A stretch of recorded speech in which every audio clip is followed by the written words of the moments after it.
মানে মানুষ যে যেভাবে পাচ্ছে মানে তাদের নির্দিষ্ট স্থানে ময়লা না ফেলে ওইখানে আর কি মানে যেখানে ইচ্ছে এখানে ময়লা ফেলাচ্ছে, এটা তো পরিবেশের দূষণ হচ্ছে।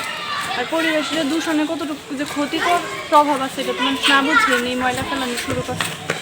সবার উচিত যাতে মানে এইভাবে ময়লা আবর্জনা যত তত না ফেলে একটা নির্দিষ্ট স্থানে ফেলা হয় আর কি, তাইলে আমাদের পরিবেশটা ভালো ইয়ে থাকে।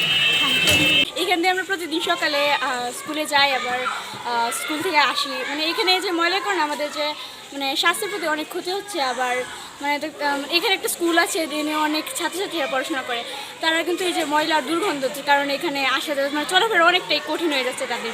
আমরা চাই যে এখানে মানে এগুলো সরকার প্রশাসনিকভাবে এগুলো দেখাশোনা করুক। যে পানি দেওয়ার সময় পৌরসভা থেকে এটা ভেঙে দিয়েছিল, পরে আর এটা কোনো ধরনের রিপেয়ারিং করা হয় নাই। এর সাথে স্কুল আছে, সাথে বাসা আছে, আবাসিক বাসা, সব মানুষজন আসা যাওয়া করে। মেইন রাস্তার সাথে যে কোনো সময় দুর্ঘটনা ঘটতে পারে এবং ঘটে, এর আগেও ঘটছে। আশেপাশে সবাই ময়লা ফালায়, কিন্তু পৌরসভার থেকে কোনো উদ্যোগ নেওয়া হয় না যে এটা পরিষ্কার করার জন্য। হ্যাঁ, যারা সপ্তাহে একদিনও পরিষ্কার করে না। এটা হলো স্কুল, ছোটো ছোটো বাচ্চারা এটা লেখাপড়া করে, দুর্গন্ধে ঘরেরও কষ্ট হইতেছে। আর আমার বাসা আমি কয়দিন পুরো করে অসুস্থ হইতেছি।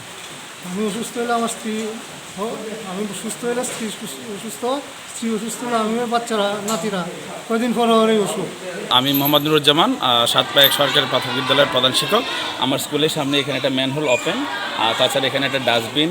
বর্ষাকালে প্রচুর পানি জমে এবং এখানে নোংরা, প্রচুর গন্ধ আসে। আমি জিটিভির মাধ্যমে সংশ্লিষ্ট কর্তৃপক্ষের আমি এটার আশু সমাধান আমি আশা করছি এই এলাকাবাসী এবং আমার স্কুলের পক্ষ থেকে আমার শিক্ষার্থীদের নিরাপত্তার জন্য আমি এটার সমাধান চাচ্ছি।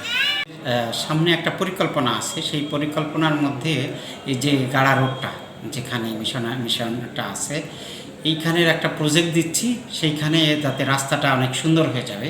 তা যেহেতু স্কুলের সাথে সামনে দিয়ে এই রাস্তাটা, সেক্ষেত্রে বাচ্চাদের যে যাতায়াতের বিষয় বললেন অবশ্যই ভালো হবে। এবং এটার সাথে যে ড্রেনটা আছে সেখানে আপনি বললেন যে স্ল্যাব মাঝে মাঝে নেই। আমাদের আরও একটা প্রকল্প বা আমরা এটাকে জরুরি ব্যবস্থা নিব, যাতে ওই যেহেতু স্কুল রিলেটেড আছে, আমরা এটার ব্যাপারে আমরা দ্রুত পদক্ষেপ যাতে নেওয়া যায় সেটা ব্যবস্থা নেব। আর যেহেতু একটা রাস্তাই হচ্ছে, এর সাথে আমাদের বাবলু সরণির কথা বললেন, সেই মূল সড়ক এবং বাবলু সরণির সাথে যে রাস্তাটা গেছে, এইখানে একটা ডাস্টবিন আছে, তো মানে ময়লা ফেলে ওখানে ওরা।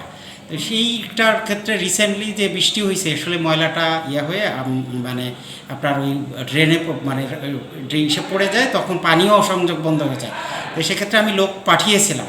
তো এই সাইডেও একটা প্রজেক্ট দেওয়া আছে আমাদের রাস্তা, যে এই সাইড দিয়ে দিকে কাজী নজরুল মানে যতীন স্যারের বাসার সামনে দিয়ে যাতে যাওয়া যায়।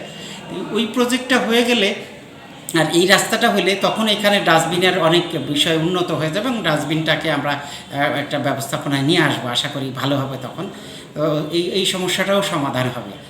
আর আশা করি আমাদের এই প্রজেক্টটাও তাড়াতাড়ি আসবে, আমরা এই সমস্যা থেকে, এবং স্কুলের বাচ্চারা যেহেতু আছে ওখানে, আপনি দুর্গন্ধের কথাও বললেন, এই সমস্যাগুলো সমাধান হবে। বিগত সময়ে আপনি যে